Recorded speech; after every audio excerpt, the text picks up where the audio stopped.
Bonjour les amis, j'espère que vous allez bien. Dans cette vidéo, on va parler de l'entretien Campus France.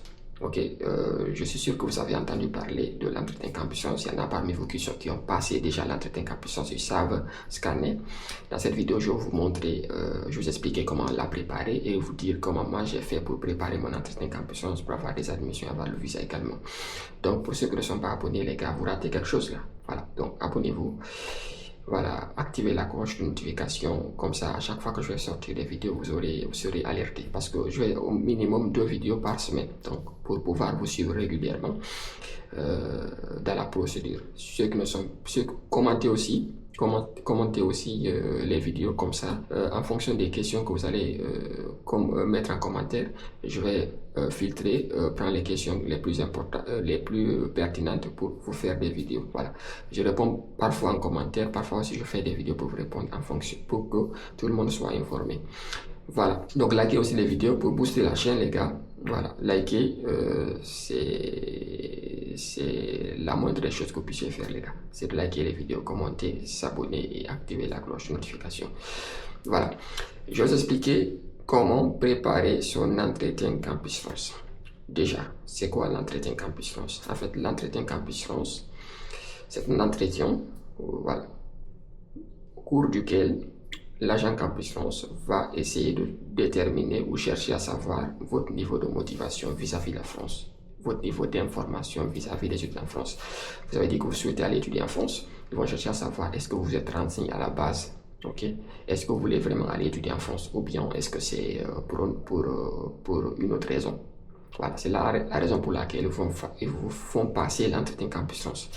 C'est justement la raison pour laquelle aussi c'est un entretien très important parce que si vous ne réussissez pas l'entretien Campus France, ça peut vous porter préjudice dans le sens où vous aurez du mal à avoir des admissions parce que l'agent Campus France, après l'entretien, va vous noter, va vous donner un avis. L'avis, soit il est favorable ou bien il est défavorable. S'il est favorable, ça veut dire qu'il est d'accord à ce que vous allez étudier en France. Si l'avis qu'il vous donne, qu'on appelle l'avis SCAC, ok, si l'avis est défavorable, ça veut dire qu'il n'est pas d'accord parce qu'il estime que vos motivations ne sont pas très solides, vous n'avez pas le niveau pour venir étudier en France. Donc, c'est bien de le préparer à l'avance, c'est bien de réussir l'entretien Campus France parce que ça peut vous permettre d'avoir des admissions. Il vous permet aussi d'avoir le visa parce que même si vous avez des admissions par un concours de circonstances, ça peut aussi vous pénaliser lors de la demande de visa. Vous pouvez avoir des motifs très bizarres, le motif 5 par exemple. Vous demandez, en dépit de la solidité de votre dossier, comment se fait-il que vous n'avez pas eu de visa alors que vous remplissez les conditions, on vous donne un motif que vous ne pouvez pas justifier, le motif 5. Donc c'est pourquoi, je reviens encore, préparer l'entretien Campus France en avance, comme ça, vous avez des chances d'avoir non seulement des admissions, mais aussi le visa.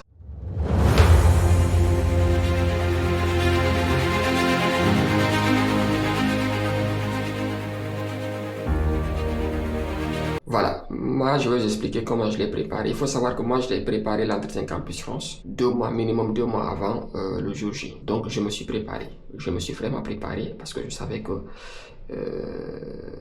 en fait l'entretien Campus France il était tellement important que je ne pouvais pas ne pas le préparer, ne pas bien le préparer d'ailleurs. Donc je l'ai préparé, voilà. Maintenant, il y a une liste de questions, il y a un questionnaire qu'on pose, ok.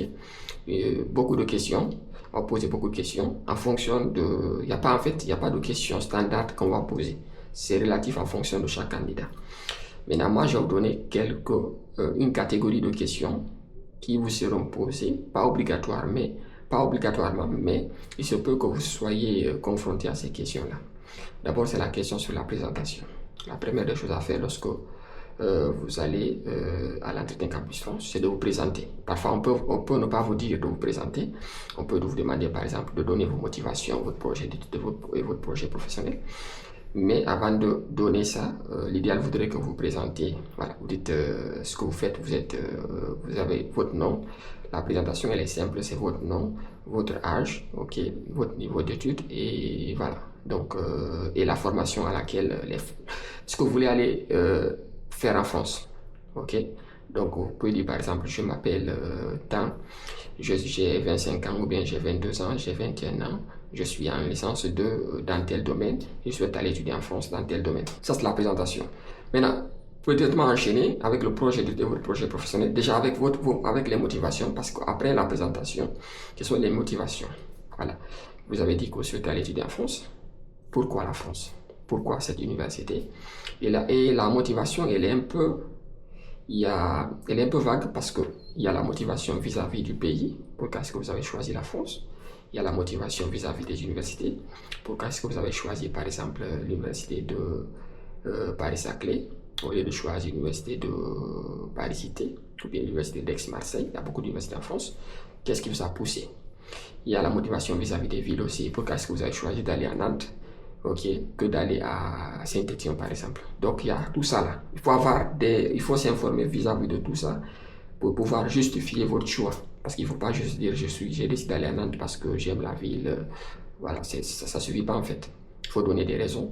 Et moi, ce que je vais vous conseiller, c'est de donner des raisons. Je vais vous donner juste un exemple. Supposons que moi, je choisis l'université Paris-Saclay. Et ce qui m'a poussé à choisir l'université Paris-Saclay, c'est la formation qui est offerte par cette université.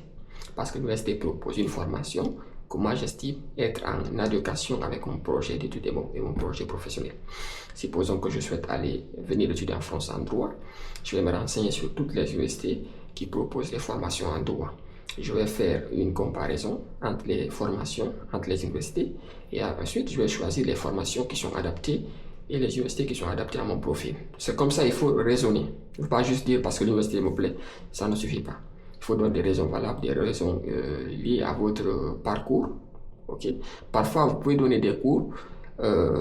Supposons que vous avez fait un cours dans votre cursus qui vous a marqué et que dans cette université, il y a ces cours-là qui sont encore répétés. Vous pouvez dire, par exemple, j'ai estimé que par rapport à mon niveau, par rapport à mon parcours, par rapport au programme de formation que je suis dans mon pays, cette université est plus adaptée que telle autre.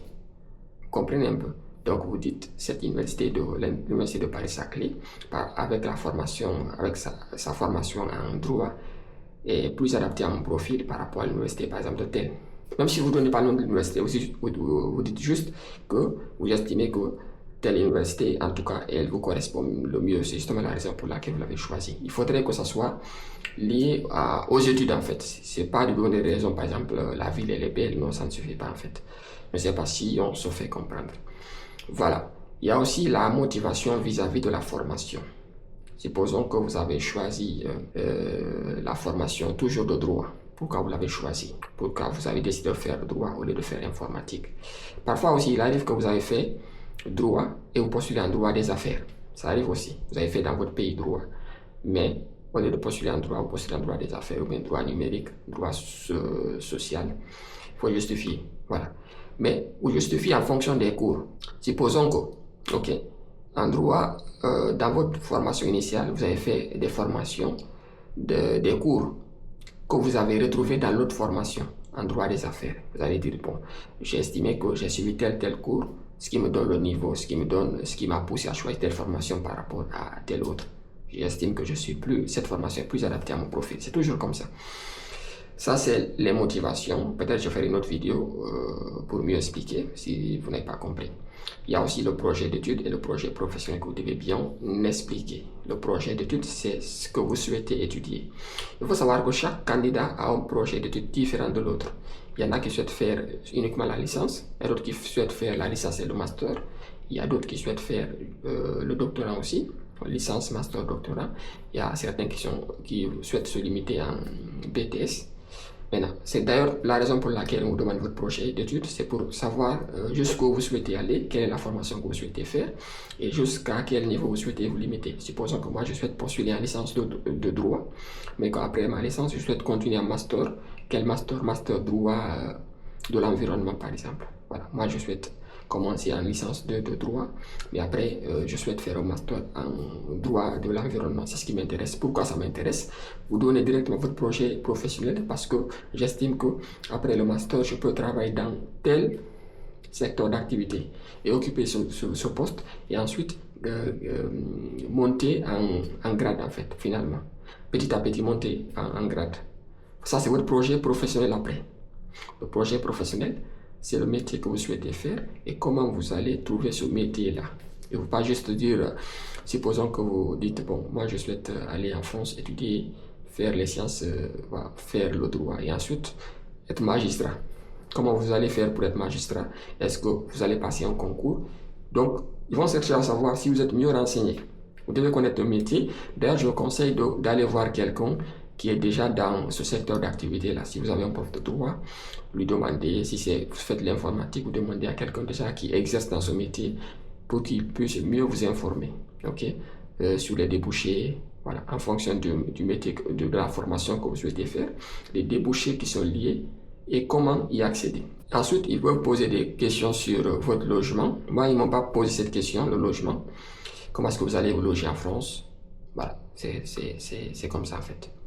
Il faut vraiment donner des raisons. Par exemple, moi, les raisons que je vais vous donner, les arguments que je vais vous donner, il faut commencer par le CROUS. Voilà. Même si vous n'êtes pas sûr d'avoir un logement CROUS, commencez toujours par le CROUS. Et ensuite, dire aussi que vous allez passer par des sites en ligne, des plateformes en ligne pour trouver un logement. Maintenant, si vous avez déjà quelqu'un ici en France et que vous allez postuler dans cette ville, vous avez un frère, vous allez dire, vous avez déjà un frère là-bas. Si vous êtes accepté par exemple à Lyon, vous avez un frère qui va vous héberger. Mais si vous êtes accepté dans les autres villes, vous allez soit postuler au CROUS. Voilà. Mais vous allez dire quand même que vous n'êtes pas, vous n'êtes pas sûr et certain que vous aurez un logement CROUS, mais après vous allez aussi passer par des plateformes en ligne comme Sudapart par exemple, des plateformes comme ça pour trouver un logement. Ça c'est le logement, le financement aussi. Vous devez dire, c'est pas obligatoire. Moi aussi, ils m'ont pas posé cette question, mais on peut poser la question. Ça dépend des candidats. C'est pourquoi d'ailleurs j'ai dit au début, c'est relatif en fonction de chaque candidat. En fonction aussi de vos chances, l'entretien peut durer, voilà, en fonction de chacun. Voilà. Par rapport au financement, vous devez dire, bon, comment est-ce que vous allez financer vos études? Il faut dire tout simplement que si vous avez déjà des parents qui vont financer, vous allez dire, bon,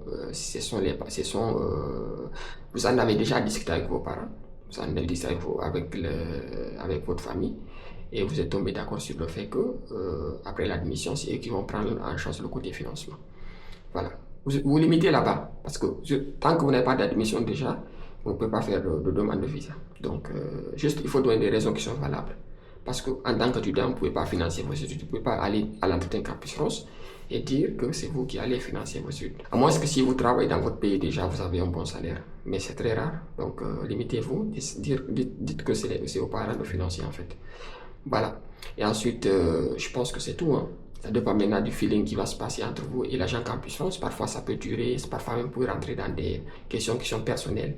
Voilà, pour discuter, rigoler et tout, ça peut se passer. Il y a des gens, ça va durer 15 minutes, il y a d'autres 5 minutes, ça peut aller jusqu'à 30 minutes, ça dépend de chacun. Voilà, donc c'est ça. Si vous avez d'autres questions, n'hésitez pas les gars. Mais surtout les gars, abonnez-vous, likez les vidéos, commentez, activez la cloche de notification. Comme ça, à chaque fois que je vais faire sortir une vidéo, vous serez au courant. On se dit à très bientôt.